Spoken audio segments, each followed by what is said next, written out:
So saya nak tanyalah, macam sebelum ambil kita punya servis ni, apa cabaran yang ataupun masalah yang dihadapi oleh company? First, kita ada dua isu. Okay. Satunya ialah bila seorang pekerja baru tu tiba-tiba lepas 1 bulan dia petikaikan kita punya KWSP punya deduction. Satu lagi isunya kita punya staff, budak-budak tengah naik ni kan, dia nak beli kereta, nak buat payment, nak buat apa? Nak buat loan.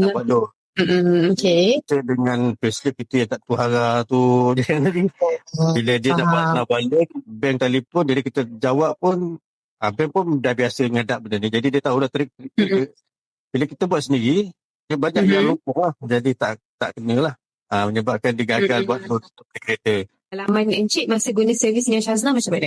Tentang compliance ni lah, tentang undang-undang ni apa semua, senang lah kita. Okey, Puan.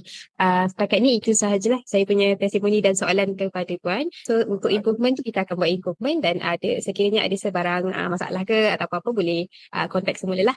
Okay, baik. Terima kasih. Alright. Assalamualaikum. Waalaikumsalam warahmatullahi.